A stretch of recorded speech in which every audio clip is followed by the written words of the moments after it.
Es hermoso estar con ustedes esta mañana. Las últimas semanas hemos estado en una escena de Lucas un tanto tensa y un poco particular.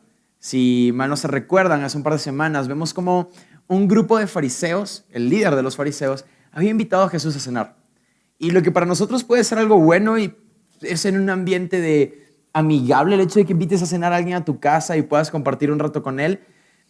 Vimos también que precisamente la intención que tenían los fariseos con Jesús no era la mejor de las intenciones. No lo habían invitado precisamente para hacer las paces después de que lo habían estado señalando y acusando durante tanto tiempo. No era una tregua ni mucho menos. Era una forma más de buscar ver cómo podían hacer que Jesús cayera, de qué forma podían señalarlo, qué cosas iba a hacer Jesús que ellos pudieran decir, ahí está. Ven cómo está incumpliendo la ley, ven cómo está yendo en contra de las normas que nosotros hemos creado para estar con Dios. Está mal. Y eso era lo que ellos estaban haciendo. Su cena no era más que un plan con maña. Y durante toda la cena, y creo que si hubiéramos estado allí, hubiéramos podido agarrar la tensión que se sentía en ese lugar con nuestras manos. Jesús de repente sana a una persona enferma en el día de reposo, confrontando de esta forma la religiosidad que ellos tenían. Después empieza a confrontar a los fariseos con los lugares que ellos tomaban en la mesa y confrontándolos ahí con su orgullo y la manera en la que miraban a otros grupos que no eran judíos y en la manera en la que miraban a los enfermos y cómo estas personas eran rechazadas y evidentemente no eran invitadas a este tipo de cenas. Y esto es lo que estaba sucediendo en esta cena. Han sido 3 capítulos y lo vemos como una serie donde cada vez se ponía más tenso. Y en el pasaje de hoy vamos a ver cómo Jesús le va a dar la estocada final al orgullo que estas personas tenían.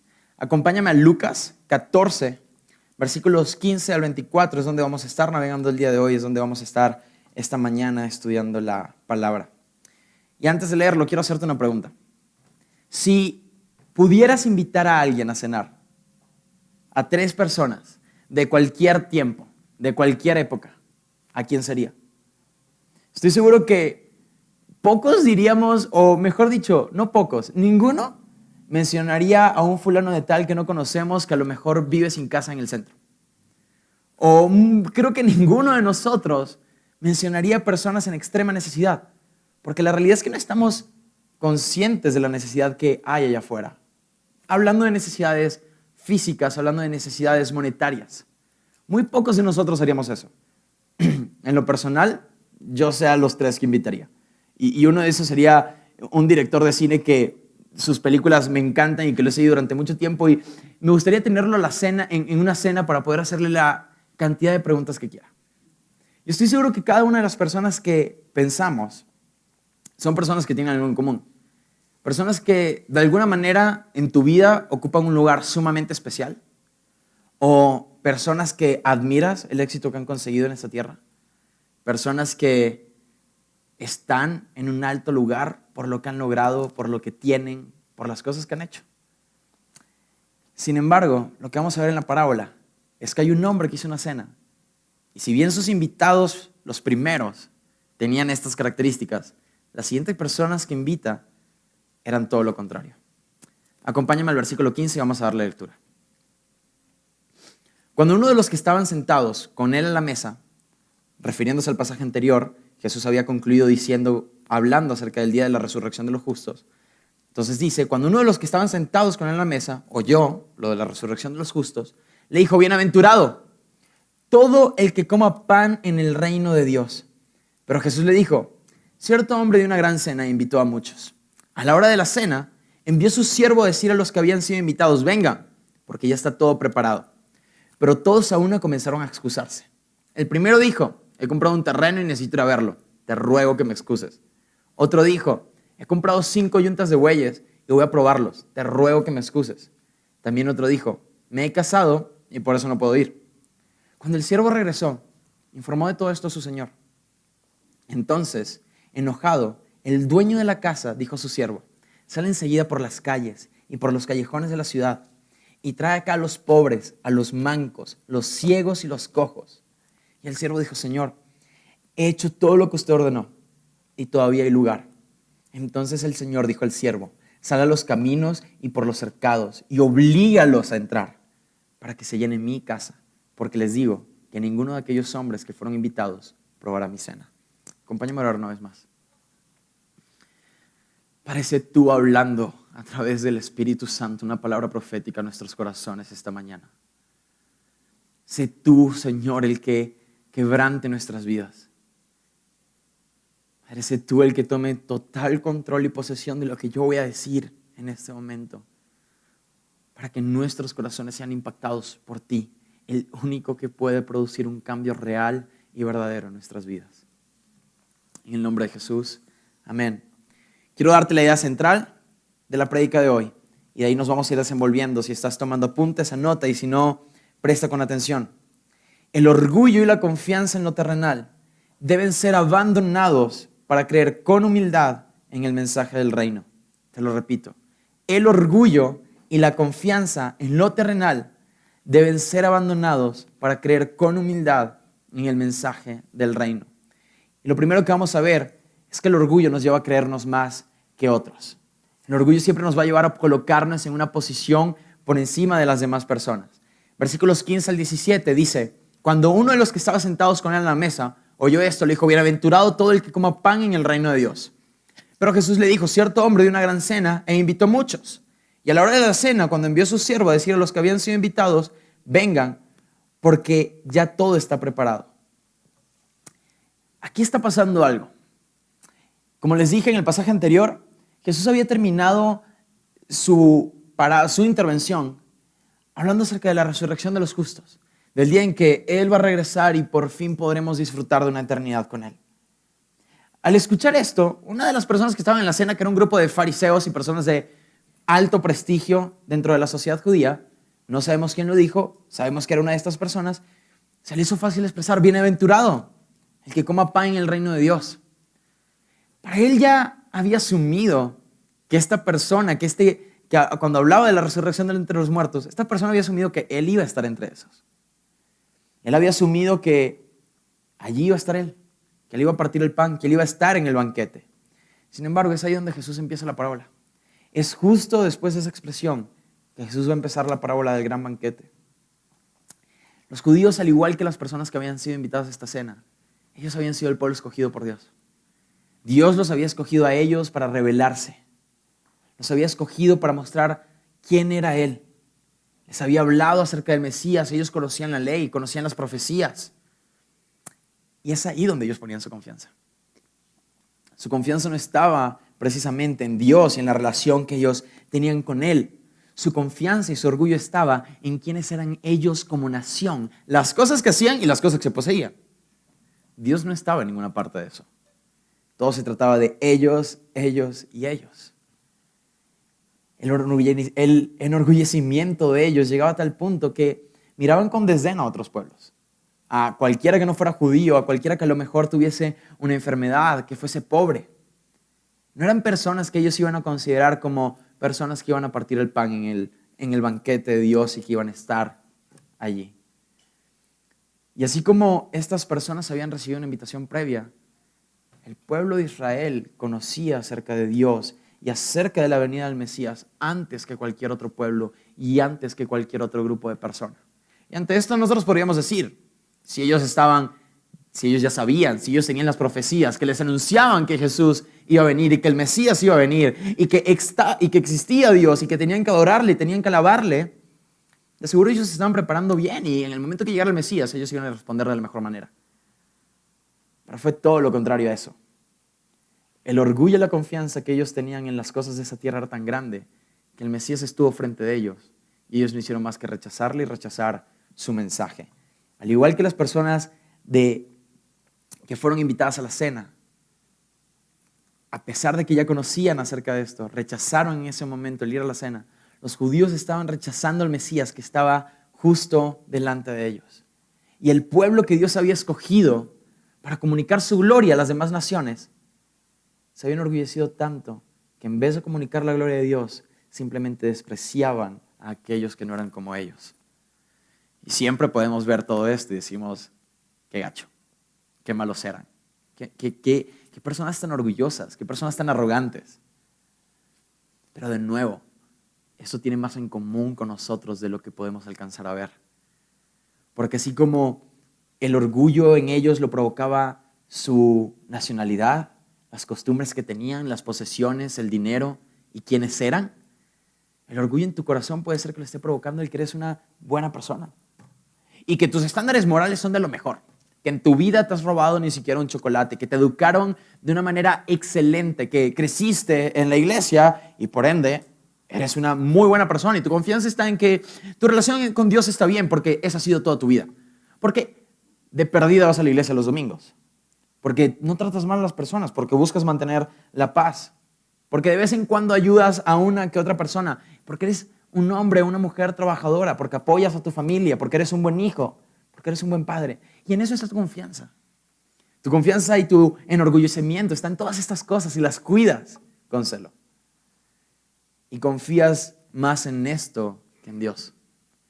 Confías más en que, y crees que creemos, que nuestra relación con Dios depende más de todas estas cosas que de en verdad vivir una vida en sometimiento a Él. Incluso como cristiano podemos llegar a caer en ese tipo de orgullo cuando colocas tu confianza en tus obras, en lo que según tú haces para Dios, pero en realidad nada más no, lo haces para sentirte bien contigo mismo. Y ves con desprecio a aquellas personas que a lo mejor no son cristianas, o incluso aquellos hermanos en la fe que según tú son más pecadores que tú y los ves diferente a ti. O ves con desprecio a lo mejor a gays, a personas que sabes que han cometido adulterio. Ellos son más pecadores. Y los ves con desprecio y con arrogancia y con orgullo, cuando al igual que el pueblo de Israel, hoy tú y yo tenemos que comunicar la gloria de Dios a todas las personas, porque la misma misericordia que nos fue mostrada de parte de Dios es la misma misericordia que nosotros debemos mostrar a las demás personas. Lo triste es que cada una de estas cosas de las cuales nos podemos llegar a enorgullecer no hacen más que alejarnos del mensaje del reino, no hacen más que alejarnos de aquello en lo que debemos de creer. Todas estas cosas se tratan de enorgullecerse y confiar en lo terrenal, mientras que el mensaje del reino te llama a reconocer con humildad que estamos necesitados de Él, que necesitamos de Cristo, que necesitamos de su misericordia, que necesitamos de su gracia a nuestras vidas.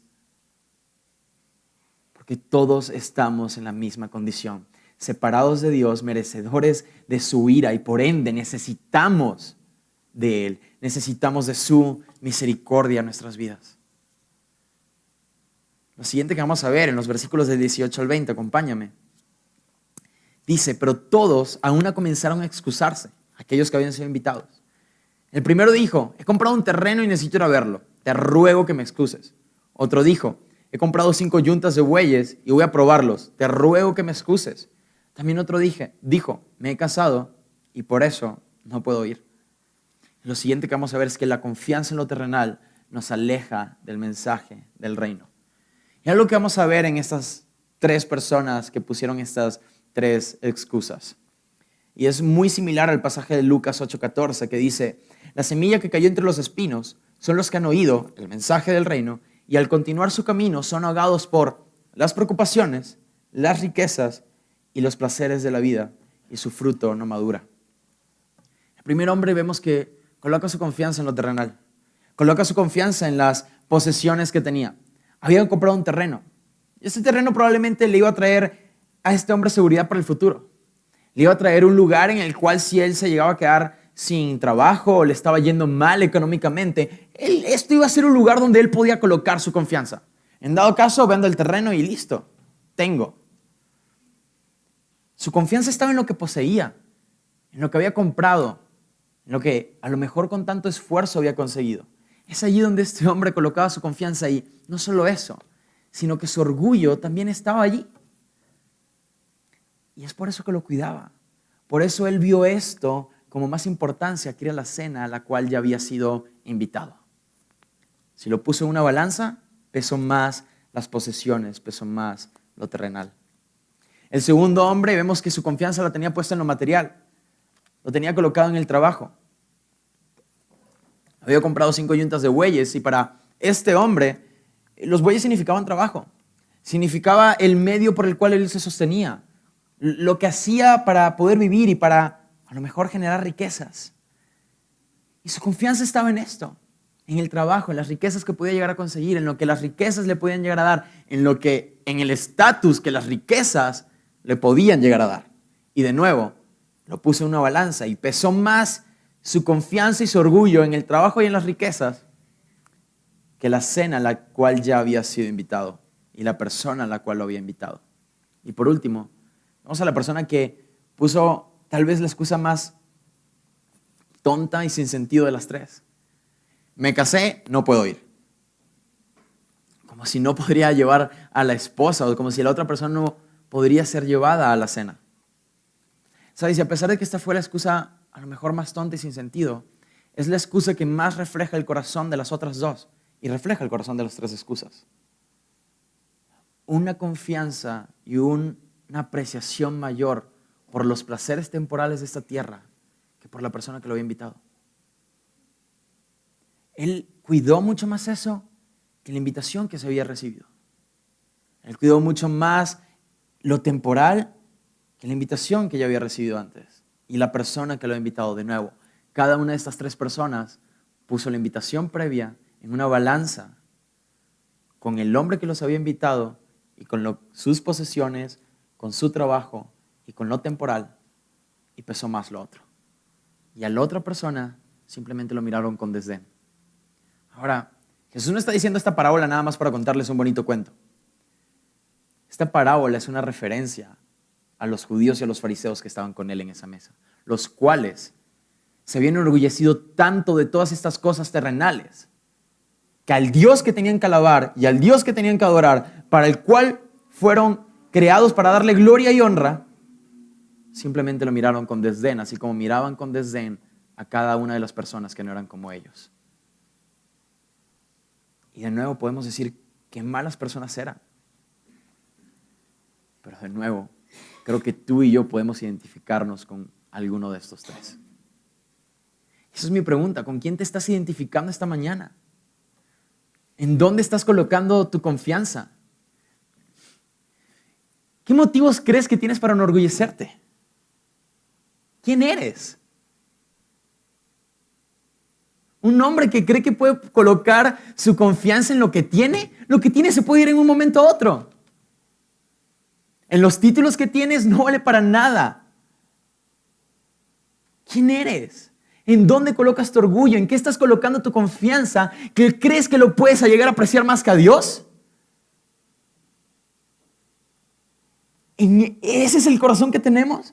¿Es eso lo que pasa por nuestra mente? ¿Lo que hemos conseguido? ¿Quiénes somos ante las personas? ¿Las relaciones que tenemos? ¿Crees que todo eso puede ser donde coloques tu confianza y te enorgullezca más? ¿Y te enorgulleces de tal forma que a Dios lo miras con desdén? ¿Y lo miras con menosprecio como, gracias, eres un plus a mi vida, te ocupo cuando te necesite nada más, ahí te aviso?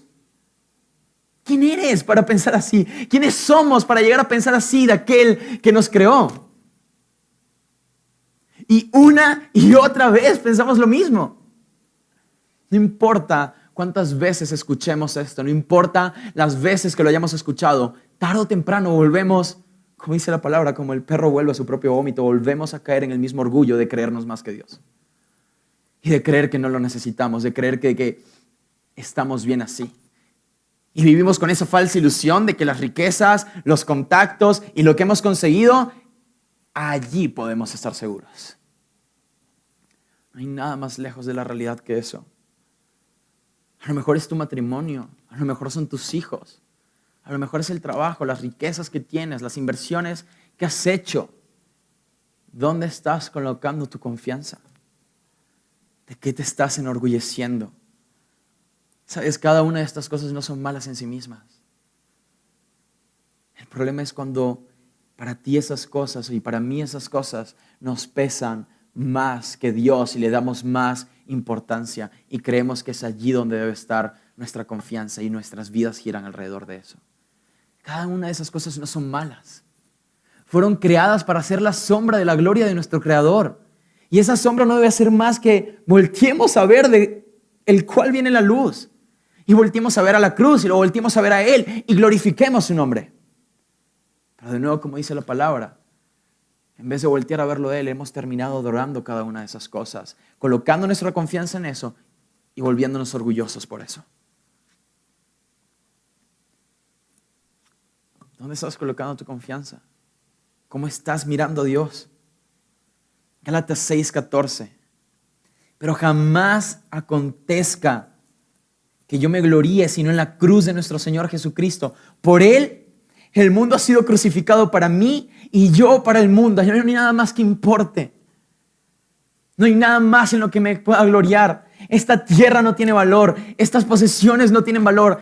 Que no me gloríe en otra cosa sino en la cruz de nuestro Señor. ¿Por qué? Podemos decir eso si hemos entendido que no hay nada en lo cual confiar o enorgullecernos en esta tierra. Porque no hay nada en lo cual podamos confiar. ¿Por qué? Porque todos nosotros no somos más que pecadores necesitados de un Salvador. Ese cojo, ese manco, ese ciego y ese pobre que fueron invitados por gracia a esa cena, eso somos tú y yo. Necesitados de su gracia, necesitados de su misericordia. Eso me lleva al último punto, versículos 21 al 24. Cuando el siervo regresó, informó de todo esto a su señor. Entonces, enojado el dueño de la casa dijo a su siervo: sale enseguida por las calles y callejones de la ciudad y trae acá a los pobres, a los mancos, a los ciegos y a los cojos. Y el siervo dijo: Señor, he hecho todo lo que usted ordenó y todavía hay lugar. Entonces el Señor dijo al siervo: sal a los caminos y por los cercados y oblígalos a entrar para que se llene mi casa.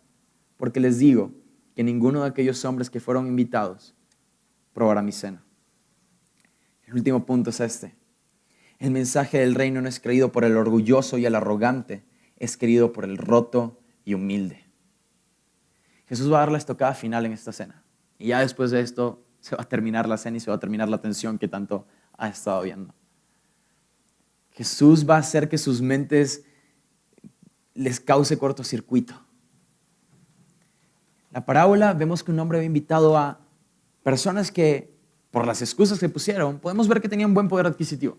Personas que eran importantes, compraron un terreno, compraron bueyes. Esos eran los invitados a esta cena. Personas a los cuales los judíos seguramente también invitarían si ellos tuviesen una cena. Pero estas eran las personas que habían rechazado la invitación.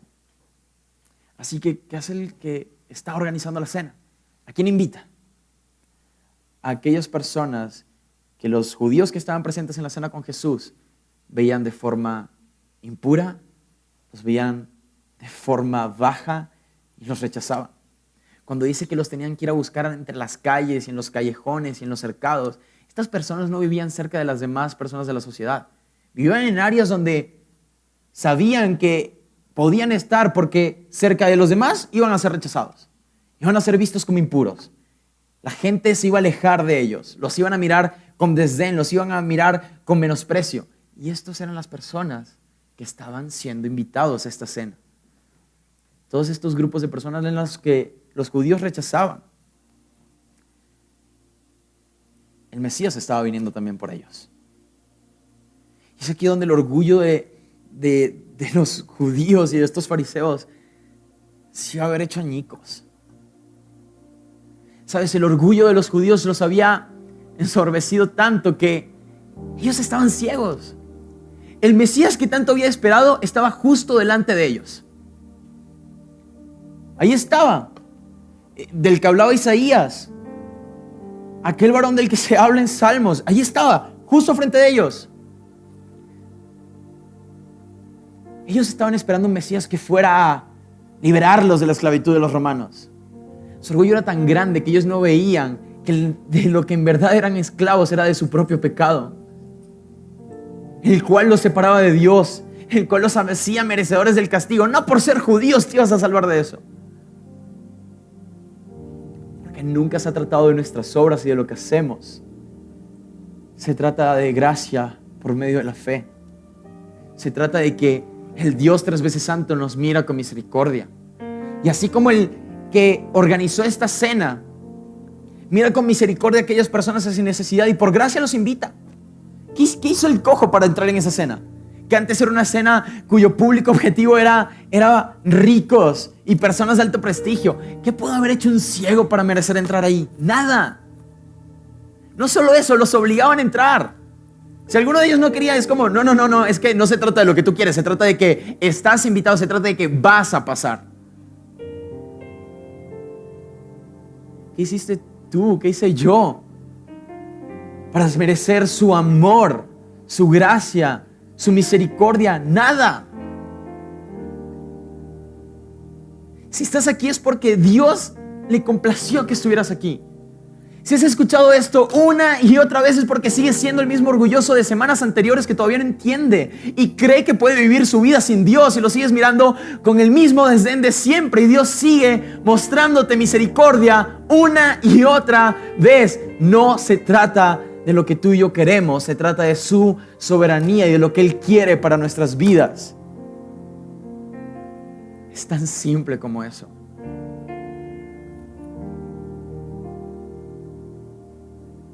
Seguimos habitando en ese orgullo. Ese cojo, ese ciego, ese manco, ese pobre, somos tú y yo. Y también eran los judíos. El mensaje del reino, la expansión del reino no se iba a parar por el rechazo de unos. Porque el Mesías no vino a salvar a judíos. El Mesías vino a salvar a todo grupo de personas.